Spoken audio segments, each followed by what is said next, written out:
தேவேந்திரன் இளங்கதிர் காலை செய்திகளுக்காக ரேவதி. காவேரி ஜெகநாதன். முதலில் தலைப்புச் செய்திகள். தமிழக சட்டப்பேரவை இன்று கூடுகிறது. ஆளுநர் ரோசையா உரையுடன் தொடக்கம்.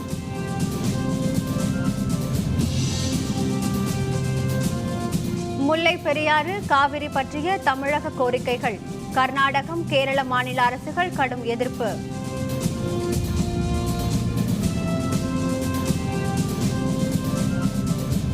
நாட்டின் கடலோர பாதுகாப்பிற்கு அச்சுறுத்தல். பாதுகாப்பை அதிகரிக்க ராஜ்நாத் சிங் தலைமையில் இன்று ஆலோசனை. புதுக்கோட்டை மீனவர்கள் 3 பேர் கைது. இலங்கை கடற்படையினரின் தொடரும் அட்டூழியம். தமிழக ஆளுநர் ரோசையாவின் உரையோடு இன்று தொடங்கும் சட்டப்பேரவை கூட்டத்தொடரில் புதிய அறிவிப்புகள் வெளியாகும் என்று எதிர்பார்க்கப்படுகிறது. தமிழக பேரவை தேர்தல் முடிந்து புதிதாக தேர்வான எம்எல்ஏக்களை கொண்ட 15வது சட்டப்பேரவையின் முதல் கூட்டத்தொடர் இன்று தொடங்குகிறது. இன்று முற்பகல் 11 மணிக்கு தமிழக ஆளுநர் கே ரோசையாவின் உரையோடு கூட்டத்தொடர் தொடங்க உள்ளது. ஆளுநர் உரையில் புதிய திட்டங்கள் உள்ளிட்ட பல்வேறு தகவல்கள் வெளியாகலாம் என்று எதிர்பார்க்கப்படுகிறது.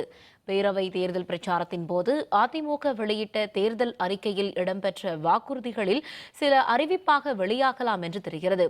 இன்றைய கூட்டத்தின் முடிவில் பேரவைத் தலைவர் ப. தனபால் தலைமையில் நடைபெறும் அலுவல் ஆய்வுக்குழு கூட்டத்தில் நடப்பு கூட்டத்தொடரை எத்தனை நாட்களுக்கு நடத்துவது என்பது குறித்தும் முடிவு செய்யப்படுகிறது.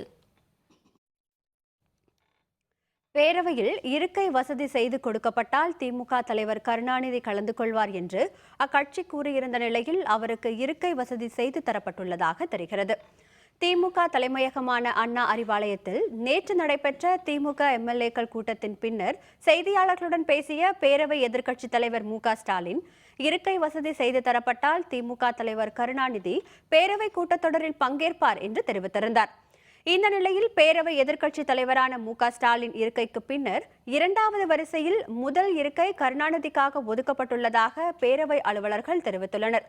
சக்கர நாற்காலியில் அமர்ந்தவாறு கூட்டத்தொடரில் பங்கேற்கும் வகையில் வசதி செய்து தரப்பட்டுள்ளதாகவும் அவர்கள் மேலும் தெரிவித்தனர். காவிரியின் குறுக்கே மேகதாதுவில் புதிய அணை கட்டும் திட்டத்தை ஒருபோதும் கைவிடப் போவதில்லை என்று கர்நாடகம் தெரிவித்துள்ளது. காவிரி நதிநீர் பங்கீடு தொடர்பாக பிரதமர் நரேந்திர மோடியிடம் முதல்வர் ஜெயலலிதா கடந்த செவ்வாயன்று மீண்டும் வலியுறுத்தி கோரிக்கை மனு அளித்தார்.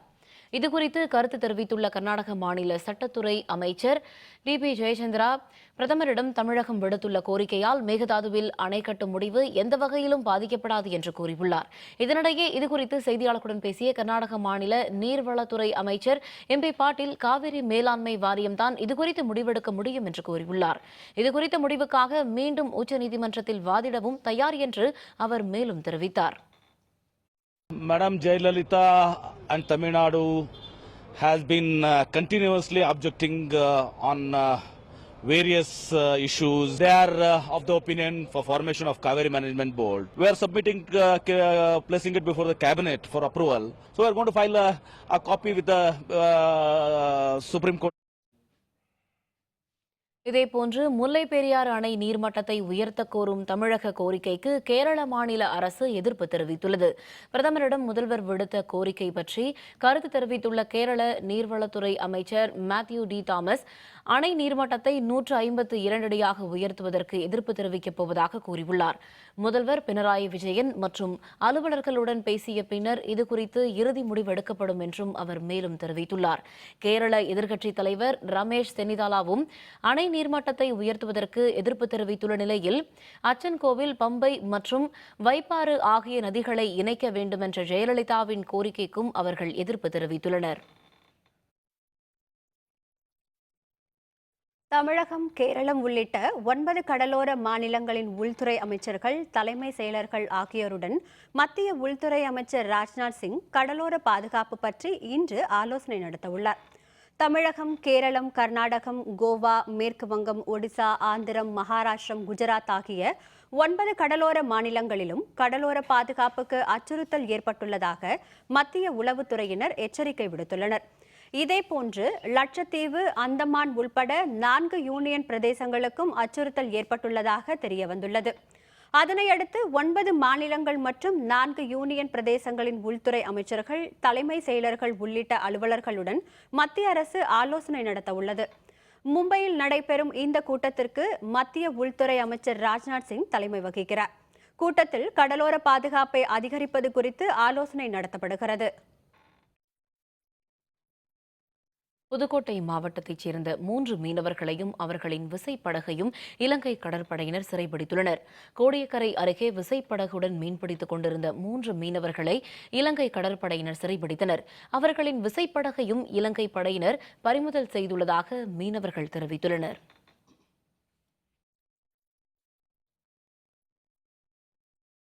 கச்சா எண்ணெய் விலை உயர்வினால் பெட்ரோல் விலை லிட்டருக்கு 5 பைசாவும், டீசல் விலை ₹1.26 உயர்த்தப்பட்டுள்ளன. பன்னாட்டு சந்தையில் கச்சா எண்ணெய் விலை அதிகரிப்பால் பெட்ரோல், டீசல் விலைகளை எண்ணெய் நிறுவனங்கள் உயர்த்தியுள்ளன. அதன்படி பெட்ரோல் விலை லிட்டருக்கு 5 பைசா உயர்த்தப்பட்டு தற்போது பெட்ரோல் 1 லிட்டர் ₹65.65 விற்கப்படுகின்றன. இதேபோல் டீசல் விலை ₹1.26 உயர்த்தப்பட்டு ₹55.60 விற்பனையாகிறது. சென்னையை பொறுத்தவரை பெட்ரோல் விலை லிட்டருக்கு ₹65.04, டீசல் ₹55.44 விற்பனையாகிறது. 5 பைசான்றது நமக்கு சாதாரண விஷயமா தெரியலாம். ஆனால் ஒவ்வொரு நாளும் இப்படியே ஏற்றிக்கிட்டே இருந்தேன்னு சொன்னால், இன்றைக்கி மற்ற நாடுகளை கம்பேர் பண்ணும்போது இங்கே பெட்ரோல் விலை ரொம்ப அதிகமாக இருக்குது. மற்ற பக்கத்து நாடுகளை கம்பேர் பண்ணும்போது இங்கேயோட லிட்டர் பெட்ரோல் விலை ரொம்ப அதிகமாக இருக்குது. ஆனால் இவங்க இந்தியாவுக்கு கொடுக்குறது கம்மியான விலைக்கு தான் கொடுக்குறாங்க.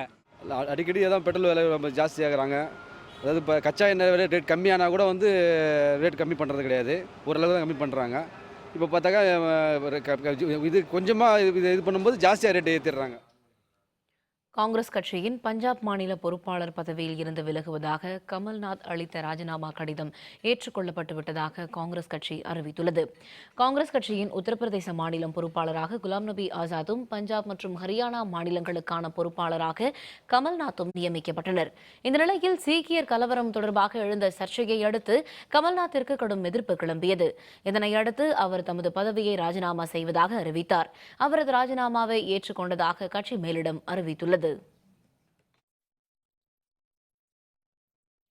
ஆப்பிரிக்க நாடுகளில் பயணம் செய்து வரும் குடியரசுத் தலைவர் பிரணாப் முகர்ஜிக்கு ஐவரி கோஸ்ட் நாட்டின் மிக உயரிய விருது வழங்கி கௌரவிக்கப்பட்டது. ஐவரி கோஸ்ட் நாட்டுக்கு சென்ற பிரணாப் முகர்ஜிக்கு அந்நாட்டு அதிபர் உள்ளிட்டோர் சிறப்பான முறையில் வரவேற்பு அளித்தனர். அதன் பின்னர் அதிபர் அலசன் வட்டாராவை சந்தித்து பேசிய பிரணாப், இந்தியா, ஐவரி கோஸ்ட் நாடுகளுக்கு இடையிலான இருதரப்பு ஒப்பந்தங்கள் குறித்து பேச்சு நடத்தினார். அதனை அடுத்து நடைபெற்ற நிகழ்ச்சியில் பிரணாப் முகர்ஜிக்கு அந்நாட்டின் உயரிய விருது வழங்கி கௌரவிக்கப்பட்டது. ஐவரி கோஸ்ட் நாட்டில் தனது பயணத்தை முடித்துக் கொண்ட பிரணாப் முகர்ஜி நமீபியா சென்றடைந்தார். நமீபியா தலைநகர் விண்டோக்கில் அவருக்கு சிறப்பான வரவேற்பு அளிக்கப்பட்டது. அந்நாட்டு அதிபருடன் இன்று பிரணாப் பேச்சுவார்த்தை நடத்திய பின்னர் 4 புரிந்துணர்வு ஒப்பந்தங்கள் கையெழுத்தாக உள்ளன. காஷ்மீரில் பாதுகாப்பு படையினர் நடத்திய தேடுதல் வேட்டையின் போது நடைபெற்ற துப்பாக்கிச்சூடு சம்பவத்தில் தீவிரவாதி ஒருவரும் பாதுகாப்பு படை வீரர் ஒருவரும் பலியானார்கள். ஜம்மு காஷ்மீர் மாநிலம் குப்வாரா மாவட்டத்தில் ஆயுதம் ஏந்திய பாதுகாப்பு படையினர் தேடுதல் வேட்டையில் ஈடுபட்டனர். அப்பகுதியில் பதுங்கியிருந்த தீவிரவாதிகளை சுற்றி வளைத்த ராணுவத்தினர் நடத்திய துப்பாக்கிச் சூட்டில் தீவிரவாதி ஒருவர் பலியானார். மக்கள் கூடும் சந்தை பகுதி மற்றும் காவல் நிலையம் முன்பு என இருவேறு பகுதிகளில் இந்த தாக்குதல் சம்பவம் நடைபெற்றது. அப்போது தீவிரவாதிகள் நடத்திய தாக்குதலில் பாதுகாப்பு படை வீரர் ஒருவரும் பலியானார். தாக்குதலை அடுத்து தீவிரவாதிகளிடமிருந்த ராக்கெட் ஏவுகணைகள் உள்ளிட்ட ஆயுதங்கள் பறிமுதல் செய்யப்பட்டன. அசாம் மாநிலத்திலிருந்து மேகாலயா மாநிலத்திற்கு சென்று கொண்டிருந்த பேருந்து 500 அடி பள்ளத்தில் கவிழ்ந்த விபத்துக்குள்ளானதில் 30 பேர் பலியாகினர். அசாம் மாநிலம் சில்சாரிலிருந்து மேகாலயா சென்ற பேருந்து மலைப்பகுதிகளின் வழியே சென்றபோது 500 அடி பள்ளத்தில் கவிழ்ந்து விபத்திற்குள்ளானது. இந்த விபத்தில் 30 பேர் பலியானார்கள். 8 பேர் படுகாயங்களுடன் மருத்துவமனையில் அனுமதிக்கப்பட்டுள்ளனர். சம்பவம் தொடர்பாக சோனாப்பூர் காவல் நிலையத்தினர் விசாரணை நடத்தி வருகின்றனர். आसाम मेघालय बॉर्डर पर एक 500 मीटर गहरी खाई में गिर गई, जिसमें 29 पैसेंजर्स की मौके पर मौत हो गई और 9 लोग इंजर्ड हैं, जिनको हॉस्पिटलाइज करवा दिया गया है. रेस्क्यू ऑपरेशन अभी जारी है. மின் கட்டணம் செலுத்தாத அரசு அலுவலகங்கள் மின் இணைப்பை துண்டித்து மின் வாரியம் நடவடிக்கை. விவரம் விளம்பர இடைவேளைக்கு பிறகு.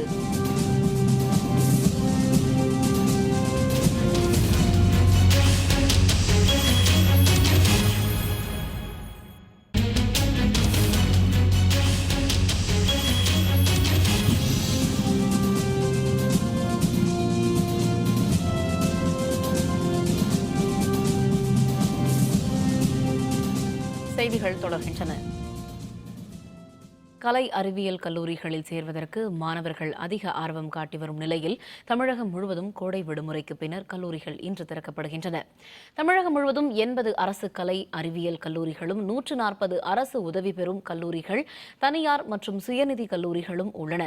கடந்த ஆண்டுகளைப் போலவே இவ்வாண்டும் கலை அறிவியல் கல்லூரிகளில் சேர்வதற்கு மாணவ மாணவிகள் அதிக ஆர்வம் காட்டிய நிலையில் கல்லூரிகளில் இடங்களை அதிகரித்துக் கொள்ள பல்வேறு பல்கலைக்கழகங்களும் அனுமதி அளித்துள்ளன.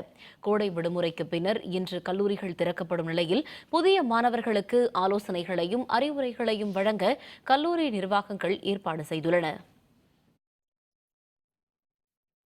சென்னையில் நேற்று காலமான பழம்பெரும் திரைப்பட இயக்குநர் ஏசி திருலோகச்சந்தரின் மறைவுக்கு தமிழக முதல்வர் ஜெயலலிதா, திரைத்துறையினர் உள்பட பல்வேறு தரப்பினரும் இரங்கல் தெரிவித்து வரும் நிலையில் இன்று பிற்பகல் உடல் தகனம் நடைபெறவுள்ளது. பழம்பெரும் தமிழ் திரைப்பட இயக்குநர் ஏசி திருலோகச்சந்தர் உடல்நலக் குறைவால் சென்னையில் நேற்று காலமானார். அவருக்கு வயது 91. கதை கூறுவதில் ஆர்வம் கொண்ட இவர் சில படங்களுக்கு கதை எழுதிய பிறகு வீர திருமகன் என்ற திரைப்படத்தை முதல் முறையாக இயக்கினார். எம்ஜிஆர் படங்களில் வித்தியாசமானதாக கூறப்படும் அன்பேவா, சிவாஜி கணேசன் நடித்த தெய்வ மகன் உள்பட பல்வேறு வெற்றி படங்களையும் இயக்கியுள்ளார். அண்மை காலமாக உடல்நலம் குன்றியிருந்த அவர் நேற்று காலமானார். அவரது மறைவுக்கு முதல்வர் ஜெயலலிதா, திரைத்துறையினர் உள்பட பல்வேறு தரப்பினரும் இரங்கல் தெரிவித்துள்ளனர். தமிழக செய்தித்துறை அமைச்சர் கடம்பூர் ராஜு உள்ளிட்ட பலரும் அவரது உடலுக்கு மாலை அணிவித்து மரியாதை செலுத்தினர். அவரது உடல் இறுதிச் சடங்குகளுக்கு பின்னர் இன்று பிற்பகல் பெசன்ட் நகரில் உள்ள மின் மயானத்தில் தகனம் செய்யப்படும் என்று உறவினர்கள் தெரிவித்துள்ளனர். ரொம்ப கஷ்டமாக இருக்குது எங்களுக்கு, இவ்வளோ பெரிய ஒரு லெஜெண்டை லூஸ் பண்ணுறதுக்கு as a son as well as on behalf of my family. இறுதி சடங்கு 3 மணிக்கு இங்கேருந்து எடுத்துகிட்டு போயிட்டு 4:30 மணிக்கு பெசன்ட்ங்கிற கிரிமட்டோரியமில் அவருடைய இறுதி சடங்கு நடக்குங்க. இயக்குநர் ஏசி திருலோகச்சந்தரின் மறைவுக்கு முதல்வர் ஜெயலலிதா தனது ஆழ்ந்த இரங்கலை தெரிவித்துக் கொண்டுள்ளார். இது தொடர்பாக அவர் வெளியிட்டுள்ள இரங்கல் செய்தியில், கதாபாத்திரங்களை சிறப்பான முறையில் சித்தரிப்பதில் தேர்ந்தவர் என்றும், திரையுலகம் கண்ட மிகச்சிறந்த இயக்குநர்களில் திருலோகச்சந்தர் ஒருவர் என்றும் குறிப்பிட்டுள்ளார். மேலும் அவரை இழந்து வாடும் குடும்பத்தினருக்கு தனது ஆழ்ந்த இரங்கலை தெரிவித்துக் கொள்வதாகவும் முதல்வர் ஜெயலலிதா தெரிவித்துள்ளார். திருலோகச்சந்தர் மறைவுக்கு பிரபல திரைப்பட இயக்குநர் SP முத்துராமன் உள்பட திரைத்துறையைச் சேர்ந்த பல்வேறு தரப்பினரும் இரங்கல் தெரிவித்துள்ளனர். திரையுலகத்தினுடைய தூண் ஏசி திருலோகச்சந்தர் அவர்கள்தான் எனக்கு குரு. 62 இன்றைய வரையிலும் அவரோடு உறவோடு என்று கூட சொல்ல முடியாது, குருவாக மட்டுமல்ல குடும்பத்தில் ஒருவனாக அவர்களோடு நான் வாழ்ந்திருக்கிறேன். ஆகவே இந்த துக்கத்தை அடக்கி கொண்டுதான் உங்களுக்கு இந்த செய்திகளை சொல்கிறேன். பல கோடி ரூபாய் வருவாய் இழப்பை சமாளிக்கும் வகையில் மின் கட்டணம் செலுத்தாத அரசு அலுவலகங்களின் மின் இணைப்புகளை துண்டித்து மின்சார வாரியம் நடவடிக்கை எடுத்து வருகிறது. திருவள்ளூர் மாவட்டம் பொன்னேரியில் பல்வேறு அரசு மற்றும் தனியார் அலுவலகங்கள், குடியிருப்பு வாசிகள் உள்ளிட்டோர் கடந்த ஓராண்டு காலத்திற்கும் மேல் மின் கட்டணம் செலுத்தவில்லை என்று கூறப்படுகிறது. ஏற்கனவே நஷ்டத்தில் இயங்கி வரும் தமிழக மின்சார வாரியம் இதுபோன்ற நடவடிக்கைகளால் மேலும் கூடுதல் நஷ்டத்தை சந்தித்து வருகிறது. இதனையடுத்து முதல் கட்டமாக தொடர்ந்து 90 நாட்களுக்கு மேல் மின் கட்டணம் செலுத்தாத அரசு மற்றும் தனியார் நிறுவனங்கள் குடியிருப்புகளுக்கான மின் இணைப்பை தற்காலிகமாக துண்டிக்கும் நடவடிக்கையில் மின் வாரியம் ஈடுபட்டு வருகிறது. அதன் ஒரு பகுதியாக பொன்னேரி பேரூராட்சி நிர்வாகம் 44 லட்சம் ரூபாய் கட்டணத்தை செலுத்தாததால் தெருவிளக்கு, குடிநீர் மோட்டார் இணைப்பு ஆகியவற்றிற்கான மின் இணைப்பை அலுவலர்கள் துண்டித்தனர். ஒரு வார காலத்திற்குள் அபராத தொகையுடன் கட்டண பாக்கியை செலுத்தாவிட்டால் நிரந்தரமாக இணைப்பு துண்டிக்கப்படும் என்றும் அறிவித்துள்ளனர். தமிழக மின் வாரியத்திற்கு மின் கட்டணம் செலுத்தாத பொன்னேரி பேரூராட்சியில் 44 லட்ச ரூபா இது வரைக்கும் பாக்கி இருக்குது. இது வந்து ஒரு 90 நாளைக்கு மேலே பணம் கட்டாத சர்வீஸ் எல்லாம் லோக்கல் பாடி சர்வீஸில் உடனே கட் பண்ண சொல்லி மேலே அந்த இன்ஸ்ட்ரக்ஷன் வந்திருக்கு. அதன் அடிப்படையில் எங்கள் உயரதிகாரி உத்தரவின் பேர்லையும் உடனடியாக துரித நடவடிக்கையின் காரணமாக முதல் கட்டமாக தெரு விளக்குகள் பொன்னேரி நகர் பிரிவில் மின் துண்டிப்பு செய்யப்பட்டிருக்குது. அழகப்பா பல்கலைக்கழகத்தின் இணைப்பு கல்லூரிகளில் இவ்வாண்டு முதல் 30% கூடுதல் மாணவர் சேர்க்கைக்கு அனுமதி அளிக்கப்பட்டுள்ளதாக அறிவிக்கப்பட்டுள்ளது.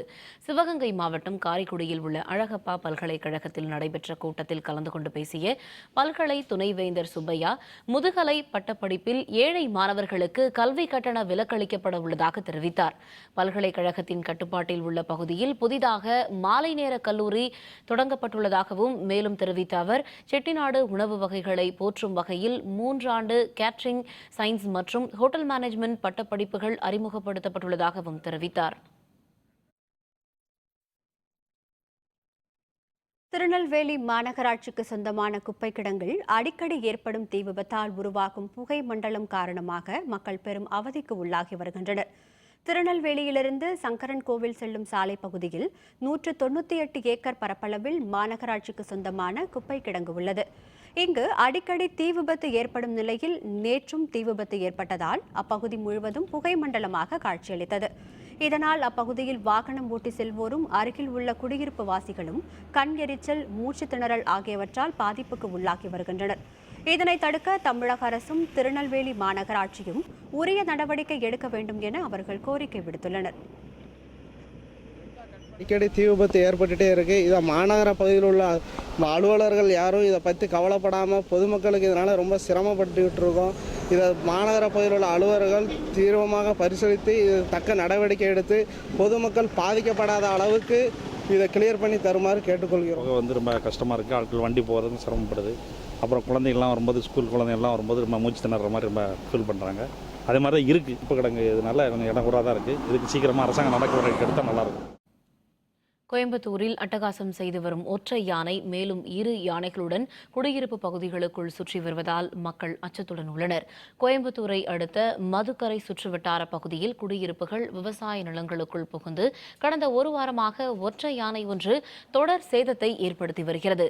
யானையை பிடிக்க கும்கி யானைகள் கொண்டுவரப்பட்டும் மயக்க ஊசி போட்டு பிடிக்கவும் வனத்துறையினர் முயற்சிகளை மேற்கொண்டனர்.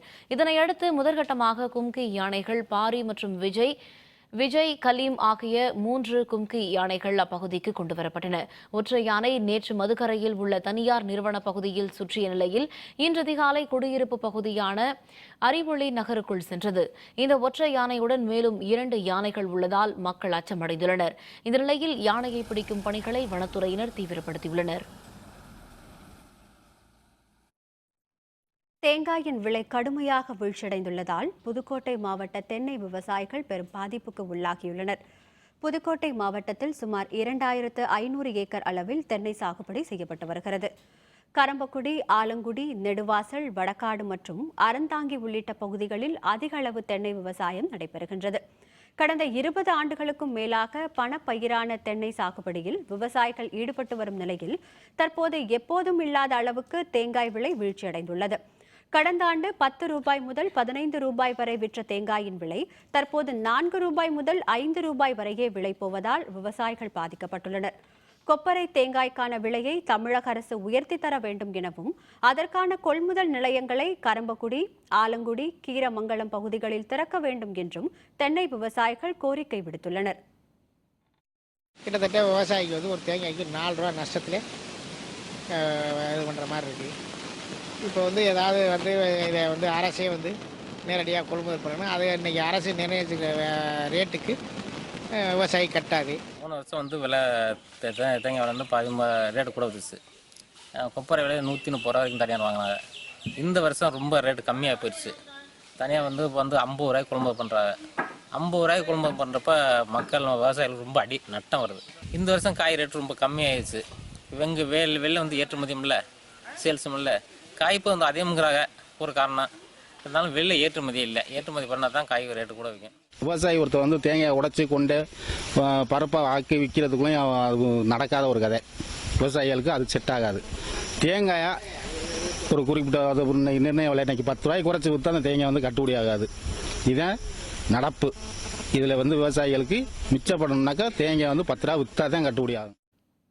ஹரித்வாரில் நிறுவப்பட இருக்கும் திருவள்ளுவர் சிலை நாமக்கலில் இருந்து லாரி மூலம் சென்னைக்கு அனுப்பி வைக்கப்பட்டது. ஹரித்வாரில் திருவள்ளுவர் சிலையை நிறுவ திட்டமிடப்பட்டதும் நாமக்கல் மாவட்டம் கொல்லிமலை செல்லும் வழியில் உள்ள கொண்டம்பட்டி பகுதியில் சிலை செய்யும் பணிகள் தொடங்கின. ஸ்தபதி குமரேசன் தலைமையில் 14 பேர் கொண்ட குழுவினர் இரவு பகலாக உழைத்து 2 மாத காலத்திற்குள் சிலையை வடிவமைத்தனர். சிலை செய்யும் பணிகள் முடிவடைந்த நிலையில் கண் திறக்கும் நிகழ்ச்சி நேற்று முன்தினம் கந்தபுரியில் நடைபெற்றது. இதனைத் தொடர்ந்து நேற்று மாலை சிலையை டாரஸ் லாரி மூலம் சென்னை அனுப்பி வைக்கும் பணிகள் நடைபெற்றன. கிரேன் மூலம் தூக்கப்பட்ட திருவள்ளுவர் சிலை லாரியில் பாதுகாப்பாக கொட்டப்பட்டிருந்த மணல் மீது வைக்கப்பட்டது. சென்னை வரும் சிலை லாரி அல்லது ரயில் மூலமாக ஹரித்வார் கொண்டு செல்லப்படும் என்று தெரிகிறது.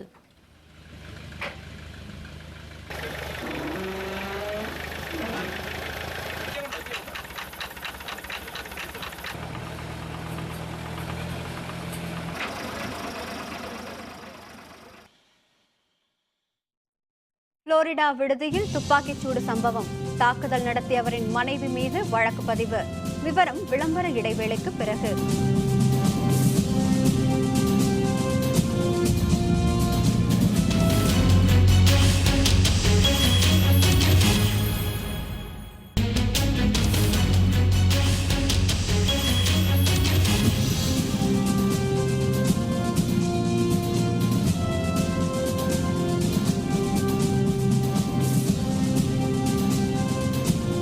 செய்திகள் தொடர்கின்றன. இனி அயலக செய்திகள்.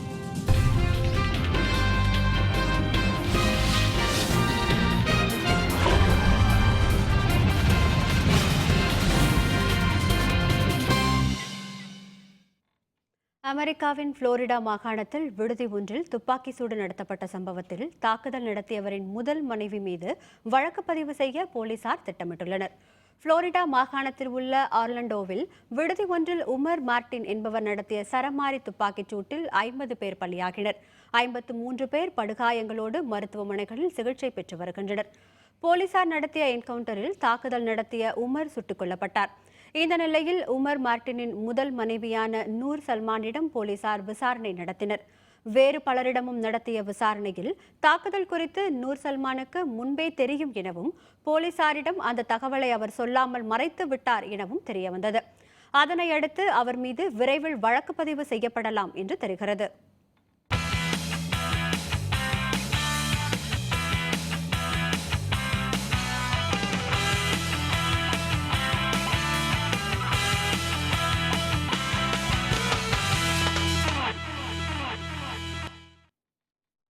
யூரோ கோப்பை கால்பந்து போட்டியில் சுவிட்சர்லாந்து ருமேனியா இடையிலான போட்டி இரு அணிகளும் தலா ஒரு கோல் அடித்ததால் சமனில் முடிந்தது. யூரோ கோப்பை கால்பந்து தொடரில் நேற்றிரவு நடைபெற்ற போட்டியில் ஏ பிரிவில் இடம்பெற்றுள்ள சுவிட்சர்லாந்து ருமேனியா அணிகள் மோதின. விறுவிறுப்பாக நடைபெற்ற ஆட்டத்தில் சுவிட்சர்லாந்தின் ஹரிஷ் சப்ரோவாய் பெனால்டி முறையில் முதல் கோலை அடித்தார். இதனையடுத்து ஆட்டத்தின் 40வது நிமிடத்தில் ருமேனியாவின் ஓவிட்டியோ ஹோபன் ஒரு கோல் அடித்தார். இரு அணிகளும் சமநிலை வகித்த நிலையில் அடுத்தடுத்து கிடைத்த கோல் அடிக்கும் வாய்ப்புகளை இரு அணியினரும் தவறவிட்டனர். முடிவில் இரு அணிகளும் தலா ஒரு கோலுடன் ஆட்டத்தை சமன் செய்தனர்.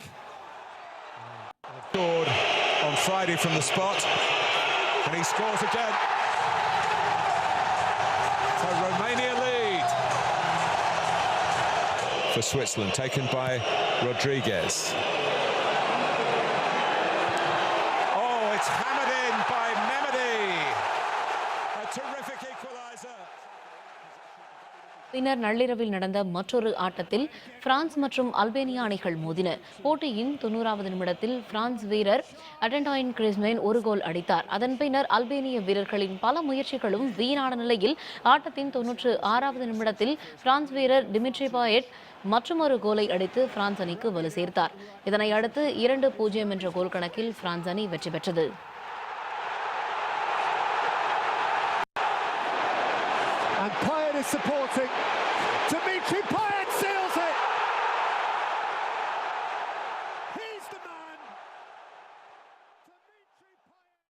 மீண்டும் தலைப்புச் செய்திகள். தமிழக சட்டப்பேரவை இன்று கூடுகிறது. ஆளுநர் ரோசையா உரையுடன் தொடக்கம்.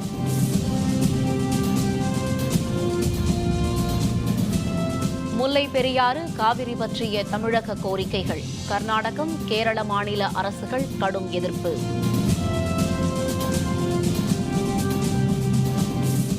நாட்டின் கடலோர பாதுகாப்புக்கு அச்சுறுத்தல். பாதுகாப்பை அதிகரிக்க ராஜ்நாத் சிங் தலைமையில் இன்று ஆலோசனை.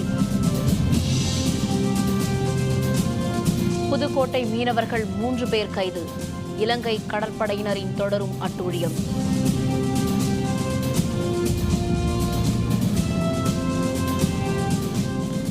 இத்துடன் வேந்தரின் இளங்கதிர் காலை செய்திகள் நிறைவடைந்தன. மீண்டும் பகல் 1:30 மணிக்கு உச்சிவேளை பகல் செய்திகளில் சந்திப்போம். வணக்கம். வணக்கம்.